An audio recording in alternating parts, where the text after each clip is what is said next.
ഞങ്ങൾ ഹൈദരാബാദിലേക്ക് പോകുന്നത്. എൻ്റെയൊക്കെ ആമിയുണ്ട്, അബ്ദുള്ള ഉണ്ട്. ഒരു രണ്ടാളും ആദ്യമായിട്ടാണ് വിമാനത്തിൽ കയറുന്നത്. അതിൻ്റെ ഒരു മജ ഓർക്കുണ്ട്. രണ്ടാളും എല്ലാം ചുറ്റും നോക്കിക്കൊണ്ട് വിമാനം കയറാൻ പോകുന്നത്. കോഴിക്കോട് വിമാനത്താവളത്തിൽ നിന്ന് ഹൈദരാബാദിലേക്കുള്ള വിമാനത്തിലാണ് പോകുന്നത്. ഞങ്ങൾ കാസർഗോഡ് നിന്ന് ട്രെയിനിൽ പോയി. അവിടുന്ന് ഇപ്പോൾ ഹൈദരാബാദിലേക്ക് പോകുന്നത്.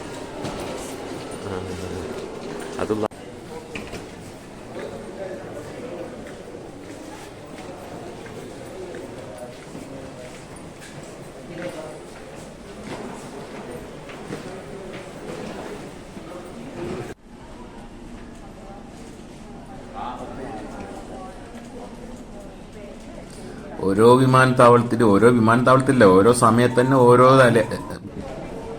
ഓരോ ബഗ്ഗിയാണ് ഇത് ആളെ ഉള്ളിലേക്ക് കയറ്റുന്നത്. ഓരോർക്ക് അപ്പുറത്തുനിന്ന് ടിക്കറ്റ് ചോദിക്കും, ഓരോർക്ക് ഇപ്പുറത്ത് ടിക്കറ്റ് അല്ല, ഇപ്പോൾ ബോർഡിംഗ് പാസ് എന്ന് അറിയും. ബോർഡിംഗ് പാസ് ഈ വിമാനത്തിൽ ഇപ്പം ബൈക്ക് ഒരു കൗണ്ടർ വെച്ചിട്ട് അതിലാണ് കയറ്റിയത്. അങ്ങനെ ഹൈദരാബാദിൽ വിമാനം അങ്ങനെ ജീവിതത്തിൽ ആദ്യമായിട്ട് വിമാനത്തിൽ രണ്ടാളും കയറിയിട്ടിപ്പോൾ ബലോട്ടേക്ക് ചെയ്യുന്നത്.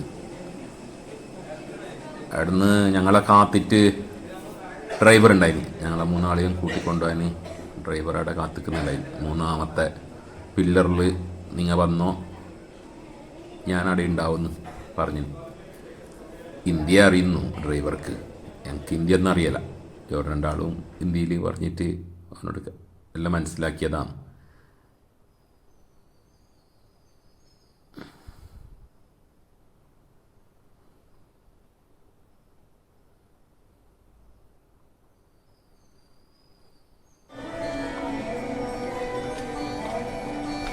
കുറേ നടക്കാനുണ്ട്. ഈ വിമാനത്താവളത്തിലൊരു പ്രശ്നം ഇതാണ്, നമ്മൾ വിമാനം കീഞ്ഞിട്ടായിട്ട് പുറത്തേക്ക് ആണെങ്കിൽ ഉള്ളിലേക്ക് വരുമ്പോൾ വിമാനത്താവളം വലിയതല്ലേന്ന്. അതിൻ്റെ ഉള്ളിൽ എത്ര ജാഗയുണ്ട്.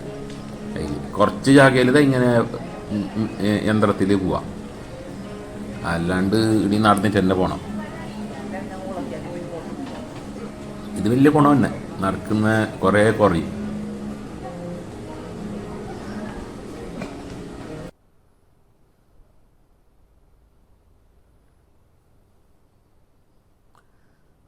ഇവിടെ പുറത്ത്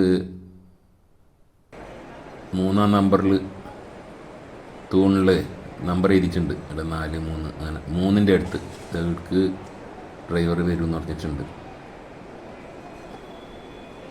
ഉച്ചക്കിപ്പോൾ 12:45 നല്ല പൈപ്പുണ്ട്.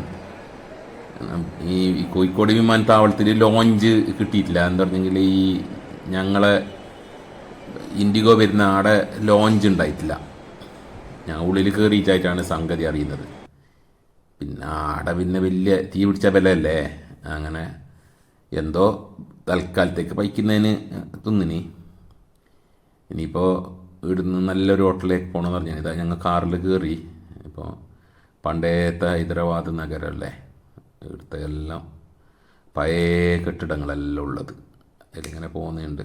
ആടുന്ന് ഞങ്ങൾ വെച്ചിട്ട് പോകാമെന്ന് പറഞ്ഞിട്ടുണ്ട്. അവിടെ നല്ലൊരു ഹോട്ടലിൽ നിർത്തണമെന്ന് പറഞ്ഞിന്.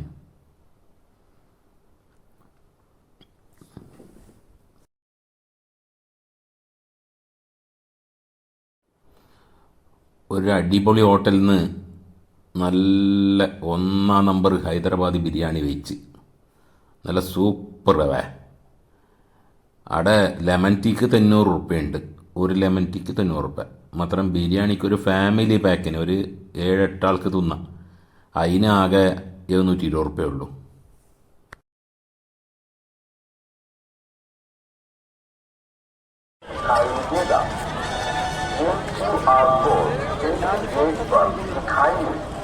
റൂമിലേക്ക് പോയിട്ട് വെറുതെ സമയം കളയണ്ടറിഞ്ഞിട്ട് നേരെ വെച്ചിട്ടായിട്ട് ഇവിടെ സൂവിലേക്കാണ് വന്നത്. മൃഗശാല, അത് നെഹ്റു സുവോളജിക്കൽ മ്യൂസിയം എന്നാണ് അതിൻ്റെ പേര്. വലിയത് നോക്കിയൊന്നും തീരല്ല. മാത്രം സൂ എല്ലായിടത്തും ഒരേപോലെ അല്ലേ എന്ന് പറഞ്ഞിട്ട് ഞങ്ങൾ കുറച്ച് ഒരു മണിക്കൂർ നോക്കാമെന്ന് പറഞ്ഞിട്ട് ഇടയ്ക്ക് വന്നതാണ്. ഇവിടെ കയറുമ്പോൾ തന്നെ നല്ല ഒരു ഫോട്ടോ എന്തായാലും പറയൽ ഇപ്പം ഫോട്ടോ എടുക്കുന്നതിൽ എല്ലാവരും വന്നിട്ട് ഫോട്ടോ എടുക്കുന്ന ജാഗ അങ്ങനത്തെ ഒരു സംഭവമുണ്ട്. അവിടെ നിന്നിട്ട് ഫോട്ടോ എടുക്കാം. നെഹ്റു സുവോളജിക്കൽ പാർക്ക്, മ്യൂസിയം എന്നല്ല, നെഹ്റു സുവോളജിക്കൽ പാർക്ക് എന്നാണ് അതിൻ്റെ പേര്.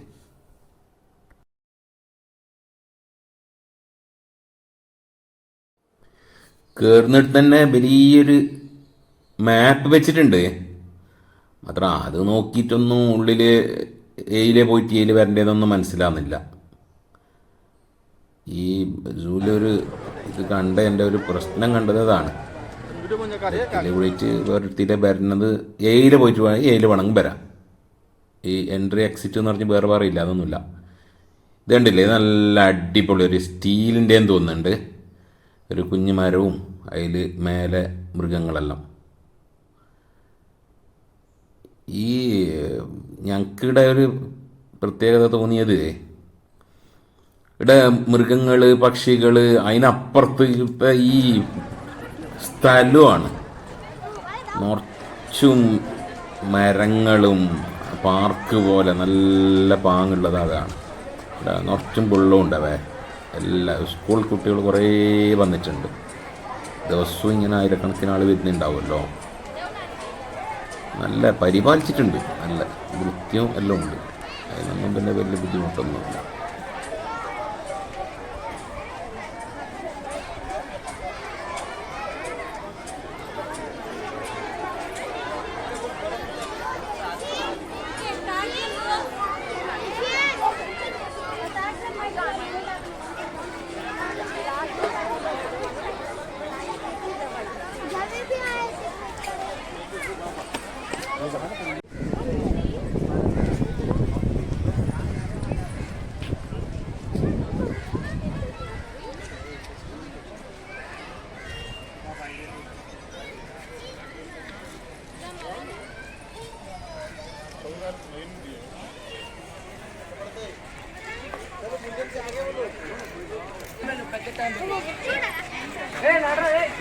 ആമേടാ കണ്ട് എത്ര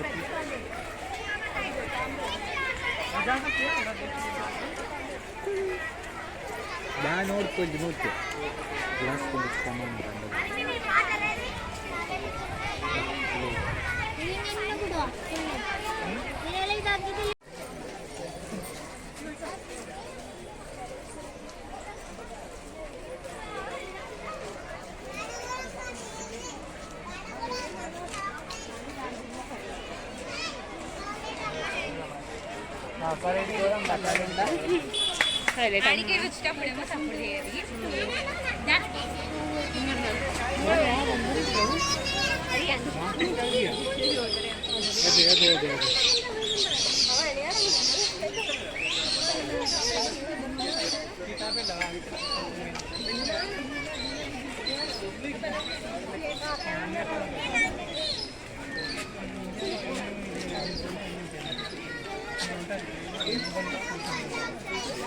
Jurassic Park.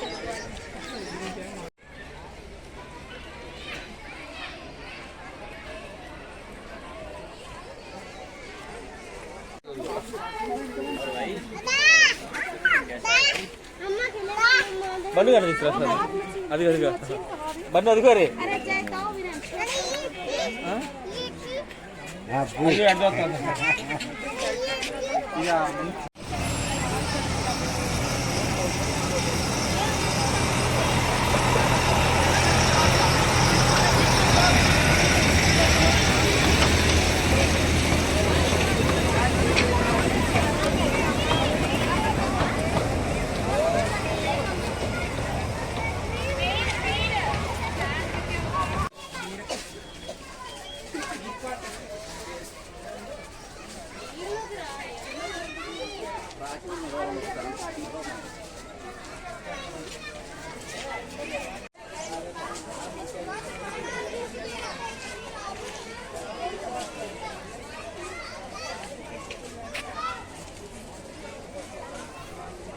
ബട്ടർഫ്ലൈ പാർക്കിൽ ഇപ്പം എന്തുമില്ല.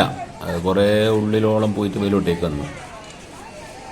ഇപ്പോൾ അതിൻ്റെ സമയമെല്ലാം തോന്നുന്നുണ്ട്. ആ ഗേറ്റിൽ നിന്നിട്ട് എല്ലാവർക്കും ഫോട്ടോ എടുക്കാം, അത്ര തന്നെ.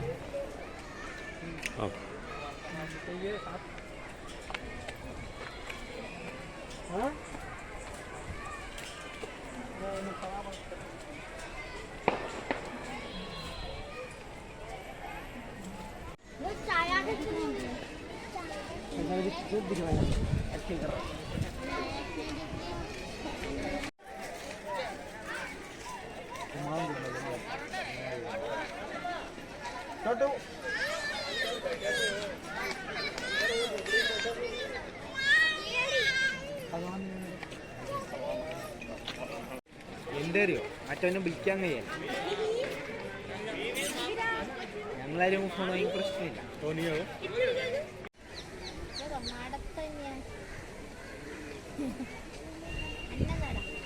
അന്നനടല്ല യമുനട.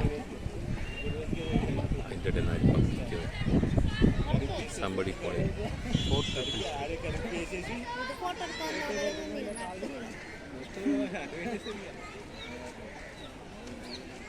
എന്താ